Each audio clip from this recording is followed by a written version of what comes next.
नांदेड महानगरपालिका निवडणुकीच्या अनुषंगानं प्रसिद्ध केलेल्या मतदान यादीत मोठा घोळ झाल्याचं आपल्याला पाहायला मिळतं। आपल्यासोबत शिवसेनेचे माजी नगरसेवक तुळजेश यादव यांनी या मतदान यादीवर आक्षेप घेतलाय। काय सांगाल आपण जे आहे ते मतदान यादीवर आक्षेप घेतला, नेमका आक्षेप काय? मी काल आमच्या महानगरपालिकेच्या क्षेत्रीय कार्यालय 4-5 मध्ये गेलो होतो। त्या ठिकाणी आक्षेपाची सुरुवात त्या ठिकाणी झालेली आहे। मी मतदार यादी त्या ठिकाणी जाऊन चौकशी केली व स्वतः या मतदार यादी घेऊन येऊन माझ्या ऑफिसवर त्याच्यावर चौकशी केली, तर आम्हाला असं आढळून आला की आमच्या भागामध्ये पश्चिम बंगालमधले लोक जे कामासाठी आलेले त्यांचे नावं आम्हाला मतदार यादीमध्ये सापडलेले आहेत। त्यांचं 149-50 व काही इतर मतदार यादीमध्ये त्यांचे नाव आढळून आले। 700 ते 800 लोकांचे नाव त्या ठिकाणी समाविष्ट असलेले आम्ही दिसून आले। दुसरा मोठा एवढा अजून खूप आम्हाला गंभीर विषय त्याच्यात आम्हाला आढळून आले, जसं की घर नंबर नसलेली याद्या आहेत। आमच्याकडे घर नंबर नसलेल्या याद्या आहेत। हे याद्या कमीत कमी 2 ते 3 हजार मतदार एका प्रभागामध्ये घर नंबर नसलेले, जे की वारंवार प्रत्येक निवडणुकीला मतदान जे लोक करतात त्यांचे घर नंबर नसणं हे सर्वात मोठी शोकांतिकाची गोष्ट आहे। चौकशी प्रशासनाने याच्यावर चांगली चौकशी करून या लोकांना यांचे नाव वगळण्यात यावी असं मी या ठिकाणी प्रशासनाला विनंती केलेली आहे। आणि दुसरी गोष्ट, मी तक्रारमध्ये असंही नोंद केलं आहे की एका घरावर 50-60 मतदान, एका परिवारामध्ये किती लोकसंख्या असते, किती लोक घरात राहतात, एका घरामध्ये कमीत कमी 50 ते 60 लोक या ठिकाणी राहतात, हे चुकीचं प्रकार आम्हाला आढळून आलंय। आम्ही परिवार पाहिलेले आहेत, 20-20, 25-25 लोकांचं घराचं परिवार असते, त्याच्यावर तर आम्ही कुठं पाहिलेलं नाही। पण एका घरामध्ये 60 घर नंबर काय? आता आम्हाला घर नंबर 2-4 आम्ही आता काढलो, आता पुढे अजून काढायला तयार चालू आहे। पण 6-4-60 घर नंबरवर आम्हाला 55 मतदान या ठिकाणी आढळून आला। 6-4-61 वर आम्हाला 60 मतदान या ठिकाणी आढळून आला। असा गैरप्रकार या ठिकाणी घडलेला आहे। तर मी माननीय प्रशासनाचे आयुक्त, निवडणूक आयोगाचे जे अधिकारी आहेत त्यांना मी विनंती केलेली आहे, तक्रार केलेली आहे की हे सर्व चौकशी आपण करून हे लोकांचे मतदार या ठिकाणी चुकीचे जे टाकलेले त्यांना वगळण्यात यावं। आणि दुसरी गोष्ट म्हणजे आता प्रभाग क्रमांक 15 मध्ये आम्ही लोकसंख्येनुसार मतदान पाहिजे तर ते 27,877 मतदान या ठिकाणी आमच्या प्रभागात होतं। पण उलट असं झालंय की लोकसंख्येपेक्षा जास्त मतदार आमच्या प्रभागात आलेले आहेत। 30,000 मतदार आज आमच्या प्रभागात आलेले आहेत। त्याचा प्रकार असा आहे की आमच्या भागामध्ये इतर ठिकाणचा मतदार आमच्या प्रभागात आलेला आहे, जसं की चिराग गली, आमचं चिराग गलीचं मतदान जे की आमच्या भागामध्येच येत नाही, आमच्या प्रभागात येत नाही, आमच्या जे वार्ड रचना जी झाली त्याच्यात येत नाही। शक्तीनगरचा जो भाग आहे ते आमच्या भागात येत नाही, तिथलं मतदान आहे। मन्यार गल्लीच्या पलीकडचा जो भाग आहे त्या ठिकाणी तुम्ही आता एक लोकसंख्येचा उल्लेख केला, ते नेमकं कोणत्या प्रभागात आहे, किती लोकसंख्या आहे, मतदान किती आहे?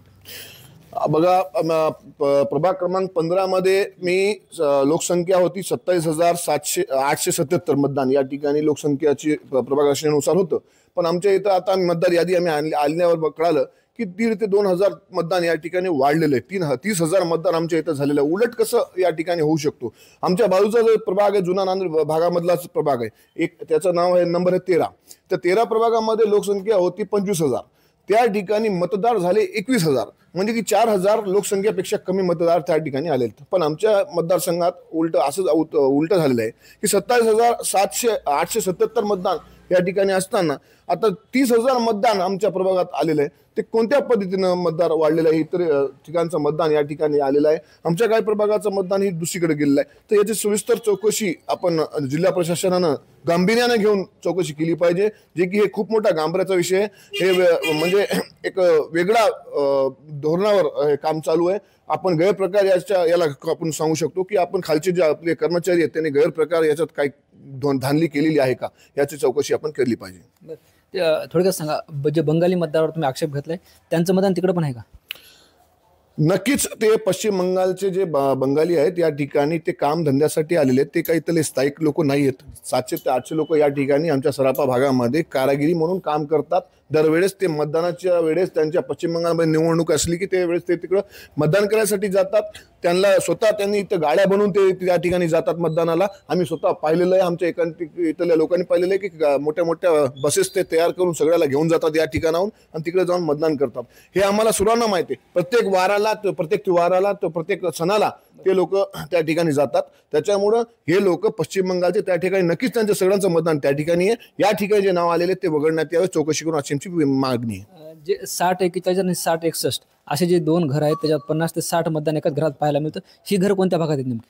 हे जे घर जे आहे ते मी तेच सांगितलं ना, की हे जे लोक बंगाली आलेले आहेत त्यांचं नाव काही लोकांना म्हणजे ज्या उमेदवाराला त्यांचा फायदा होईल अशा लोकांनी त्यांना आपल्या घरामध्ये ठेवलेलं आहे किंवा बाजूच्या एखाद्या बिल्डिंगमध्ये, एका बिल्डिंगमध्ये 60-70 लोक या ठिकाणी ठेवलेले आहेत. हे प्रभाग माझ्या एकट्या प्रभागामध्येचा विषय नाही. आमच्या बागवान गल्ली भागामध्ये, मन्यार गल्ली भागामध्ये तर मतदान आहेच, पण हे पूर्ण शहरभरामध्ये असे गैरप्रकार झालेले आहेत. पूर्ण शहरभरामध्ये 3-3 हजार लोकांचं नाव घर नंबर नसते, हे शोकांतिकाची गोष्ट आहे. आणि बाहेरचं मतदानाचं नाव इथे नोंद होते. आता तुम्हाला पश्चिम बंगालचंच नाही, निजामाबादचं मतदानही आपल्या प्रभागामध्ये आढळून आलेलं अशी म्हणजे माझ्या कानावर गोष्ट आलेली आहे. ती पण आम्ही चौकशी करत आहोत. काही दुसऱ्या इतर जिंतूर तालुक्यामधून ही मतदान ह्या ठिकाणी आहे असं आम्हाला आढळून आलेलं आहे. त्याची सविस्तर चौकशी प्रशासनाने करावी, अन्यथा आम्ही तर तक्रार केलेलीच. तुम्ही खरं तर सत्ताधारी पक्षाचे माजी नगरसेवक आहेत, सत्ताधारी पक्षात आता काम करताय. ज्या पद्धतीने राहुल गांधींनी आक्षेप घेतले होते ते खरे म्हणायचे ना? आता नाही, राहुल गांधीने जे आक्षेप घेतला त्यांचा विषय वेगळा. मी जे चौकशी केली, आम्ही जेव्हा मतदार यादीवर पाहिलं तर प्रशासनाला आम्ही निष्पन्न करून दाखवलो ना. आक्षेपाचा विषय चालू आहे, आता सध्या आक्षेप घेणं चालू आहे. तर आक्षेप याच्यामध्ये मतदार यादीमध्ये जे घोळ झालेला आहे त्याचा तर आम्हाला खुलासा करावा लागेल. त्यांचा विषय, राहुल गांधीचा विषय वेगळा आहे, ते वरच्या लेवलचा विषय आहे. पण आमच्या इथलं जे घोटाळा आहे ते मतदार यादीचा घोटाळा म्हणून नाही, हे फक्त याच्यातलं मतदान तिकडचं मतदान इकडे जे झालेलं आहे त्याच्यावर आक्षेप आहे. आम्ही का सुंदरलाल तुलजेश यादव, माझं नाव तुलजेश यादव आहे, सुंदरलाल आहे, पण आहे की नाही शेख तुलजेश आहे का? शेख तुलजेशचे नाव याच्यात नाही ना, मी त्याच्यावर आक्षेप घेतलेला नाही. यादव सय्यद नावावर आक्षेप मी घेतलेला नाही.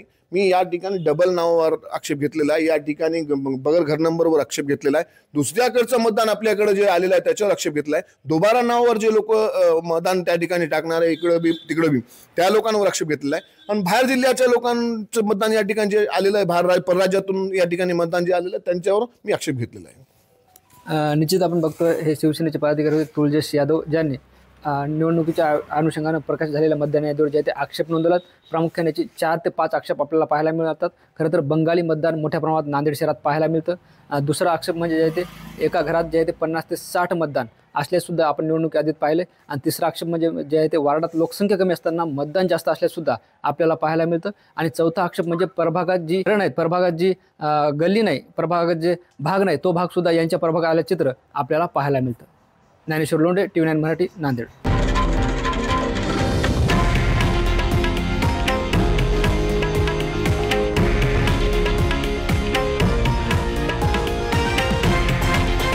हे आहे देशातील नंबर 1 न्यूज नेटवर्क आणि आपण पाहत आहात TV9 मराठी, एकमेव.